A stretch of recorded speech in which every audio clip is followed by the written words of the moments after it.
कमर जमान कायरा साहब, अस्सलाम वालेकुम सर, बहुत शुक्रिया आपका। कायरा साहब, मामला लटक क्यों रहा है, इस हवाले से सब बात कर रहे हैं कि नंबर पूरे हैं, तो फिर परेशानी क्या है? नून लीग से कुछ मामला तय नहीं हो रहे या वजीर आजम के नाम का मसला है? मैं कुछ 2 दिन से यहाँ था नहीं जी, उससे पहले ये मामला मुकम्मल तौर पे दोनों जमातों में हम आहंगी से तय पा गया था। ठीक, कि मुस्लिम लीग जो है वो अदम एतमाद में वोट डालेगी और गवर्नमेंट में नहीं बैठेगी, अपोजिशन में बैठेगी। सही। और हमारे पास 17 सीटें थी, उनके पास 9 हैं। और इसके अलावा बैरिस्टर सुल्तान महमूद साहब का ग्रुप है, एक और ग्रुप है, तो वो ग्रुप तो ऑलरेडी हमें ज्वाइन कर चुके हैं। वो ना सिर्फ हमारे साथ हमदर्दी कर रहे हैं, उन्होंने बाकायदा पीपल्स पार्टी ज्वाइन कर ली है। लिहाजा ये जो नंबर वाला काम है इसका तो कोई इशू नहीं, लेकिन और कोई वजूहात हो सकती है जिससे सरेदस्त मैं इस वक्त आगाह नहीं हूँ। नहीं, वजीर आजम के लिए नाम फाइनल हो गया? अभी तक नहीं हुआ जी, मेरी इत्तला के मुताबिक। वो तो आखिरी वक्त में होता है, आपको पता है ना, बहुत पहले इस तरह के नाम तो जाहिर नहीं किए जाते। ठीक है कायरा साहब, ये जो मामला है अदम एतमाद में नून लीग आपको सपोर्ट करेगी लेकिन हुकूमत में नहीं बैठेगी, यानी कि नून लीग चौधरी अनवारुल हक पे अदम एतमाद करेगी, अदम एतमाद पीपल्स पार्टी पर भी होगा कि आपके साथ हुकूमत में नहीं बैठेंगे? यही कह लीजिए, आपका हक है, आप इस तरह सोच लीजिए, लेकिन उन्होंने ये सोचा होगा कि मुश्किल वक्त है और उन्होंने अपने अगले इलेक्शन को सामने रखते हुए फैसला किया होगा। हमारे ख्याल में इस वक्त वहां पे पॉलिटिकल पार्टियों की स्पेस के अलावा आज़ाद कश्मीर की अपनी सूरत हाल और उसका पाकिस्तान से रिश्ता जो है उसका तकाजा ये है कि ये जिम्मेदारी ली जाए, और पीपल्स पार्टी ये इक़्तिदार नहीं, जिम्मेदारी ले रही है। आखिर पे जब गवर्नमेंट का आखिरी वक्त हो, यानी चंद महीने बाकी हो, और उसमें इक़्तिदार ले लेना, जब लोगों की तवक्कुआत आसमान पे हों, चैलेंजेस बहुत बड़े बड़े हों, और फिर आप इक़्तिदार लेते हैं, तो सिवाय एक जिम्मेदारी के एहसास के और क्या हो सकता है? जो बात आपको या बाकी लोगों को समझ आती है, कुछ कुछ तो हमें भी समझ आती है ना, हम भी पॉलिटिक्स ही करते हैं। नहीं, आपको ज्यादा समझ आती है कायरा साहब, आप बताते नहीं, समझ आपको सबसे ज्यादा आती है।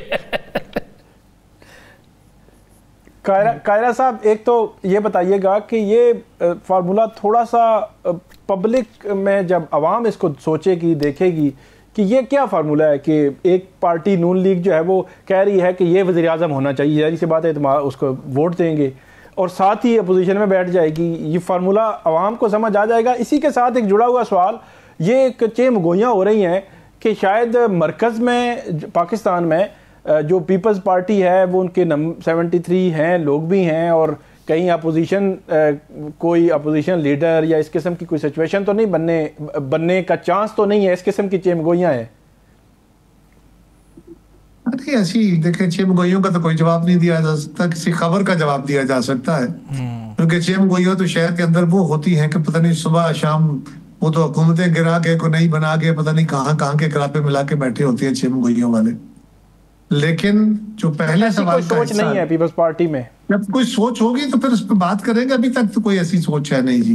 जहां तक पहले सवाल का हिस्सा है कि लोग इसको क्या समझेंगे, देखिए मुस्लिम लीग हमारा साथ नहीं दे रही। मुस्लिम लीग ने इस हुकूमत को छोड़ने का, वजीर आजम को छोड़ के अपोजिशन में बैठने का पहले से ऐलान कर रखा है। अब उससे जान छुड़ाने के लिए अदम एतमाद की तहरीक में तो साथ देंगे ना, तो अदम एतमाद में वो साथ दे रहे हैं, हुकूमत में नहीं बैठ रहे। ये जो पाकिस्तान के अंदर हमारी सूरत हाल है, हमने हुकूमत का साथ दिया, हम आज भी सरकारी बेंचेस पे बैठे हैं, हम हुकूमत में नहीं हैं लेकिन अपोजिशन में भी नहीं है, हम सरकारी बेंचेस पे बैठे हुए हैं। वहां पे ऐसा नहीं है, मुस्लिम लीग जो है वो अपोजिशन में बैठ रही है। अच्छा कायरा साहब, अपोजिशन लीडर के लिए महमूद खान अचकज़ई का नाम साइन करके तो हम लोगों ने दे दिया, अब इसमें रुकावट क्या हो सकती है? आप क्या समझते हैं? आप एक जमहूरी शख्सियत हैं, जमहूरियत पर यकीन रखते हैं, और पीपल्स पार्टी ने हमेशा जमहूरियत की ही बात की है। क्या पीपल्स पार्टी इस फैसले को कबूल करेगी और कर रही है, और पीपल्स पार्टी इस पर सपोर्ट करेगी, कहेगी मुतलका हलकों को कि जनाब जब अक्सरियत ने क्या कर दिया अपोजिशन की, तो फिर इसमें रुकावट क्यों? देखिए ये ना, अगर तो एक अच्छा माहौल चल रहा हो, बड़ा कॉर्डियल सा एटमॉस्फेयर हो, तो कानून की इंटरप्रिटेशन एक तरह होती है, वो जरा नरमी से की जाती है। अगर माहौल में तलखी बहुत ज्यादा बढ़ जाए और एक दूसरे को पिछाड़ने के पीछे पड़ जाए, तो फिर कानून का इस्तेमाल उस तरह नहीं होता जिस तरह मैं और आप सॉफ्टली सोच रहे हैं। फिर वो सूरत हाल बन जाती है कि जब एक दफा असेंबली में अक्सरियत तो शायद हमारी थी, मौलाना फजलुर रहमान साहब अपोजिशन लीडर बन गए थे, तो ये सूरत हाल भी बन जाया करती। ठीक है। अच्छा कायरा साहब, दो चीज़ें हैं। एक तो ये सुहेल आफरीदी की मुलाकात नहीं हो रही है, क्योंकि मुलाकात नहीं हो रही इसीलिए ये आज तक हॉट टॉपिक है। अगर आप समझते हैं मुलाकात हो जाए तो ये टॉपिक वैसे ही क्लोज हो जाएगा। दूसरा, 6 से 8 माह हैं इलेक्शंस के अंदर आज़ाद कश्मीर में, नून लीग जो है वो ये रिस्क नहीं लेना चाह रही है जिस तरह आप कह रहे हैं। पीपल्स पार्टी के पास ऐसा क्या एजेंडा होगा, ऐसी क्या सोच है कि वो 6 से 8 माह में ऐसा क्या करेगी कि पहली बड़ी टेंशन्स थी वहाँ पे, आप लोग बड़ी मुश्किल से मुज़ाकरात करके वहाँ से आए थे, तो क्या ऐसा हो जाएगा 6 से 8 माह में? क्या ये दुरुस्त फैसला होगा पीपल्स पार्टी का, आप समझते हैं, या इख्तलाफ है पार्टी में? मैंने पहले अर्ज किया ना जी कि कुछ थोड़ी बहुत सियासत हम भी समझते हैं, ये चीजें जिसका आप इदराक कर रखते हैं हमें भी पता है, लेकिन हम चैलेंजेस, बहुत बड़े चैलेंजेस को सामने रखते हुए इस चीज को सामने लेके आ रहे हैं। अगर पीपल्स पार्टी भी ये जिम्मेदारी नहीं लेती, मुस्लिम लीग ऑलरेडी ऐलान कर चुकी है, तो फिर फौरी तौर पे ये निजाम गिर जाएगा, इलेक्शन की तरफ जाएंगे। सर्दियों में इलेक्शन नहीं हो सकते, वहां बर्फबारी शुरू हो जाती है, फिर कुछ अरसे के लिए आपको एक केयरटेकर गवर्नमेंट बनानी पड़ेगी। वहां की सूरत हाल बहुत मुख्तलिफ है, वहां के चैलेंजेस बहुत मुख्तलिफ हैं। इस वक्त उसको मेन स्ट्रीम में लाने के लिए एक मेन पॉलिटिकल पार्टी का टेक ओवर करना, जिम्मेदारी लेना बहुत जरूरी है, और पीपल्स पार्टी ने वो जिम्मेदारी उठाने का फैसला किया है। हम वहां के बड़े स्टेक होल्डर हैं, हमारी 17 सीटें हैं, हम पाकिस्तान के तमाम खित्तों में अपनी प्रेजेंस रखते हैं, और हम समझते हैं कि सियासी नुकसान अगर होता भी है तो हो, लेकिन चीजों को ठीक करना, मुल्क को ठीक करके चलाना चाहिए।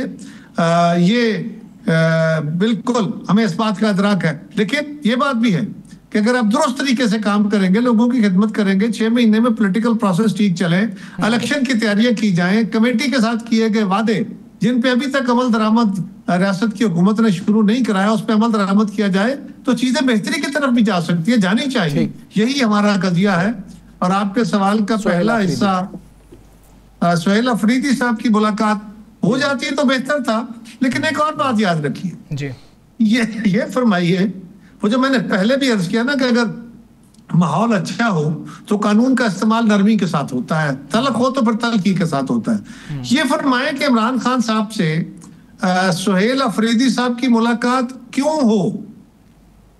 उनके लीडर हैं सर, वो डायरेक्शन लेना चाहते हैं।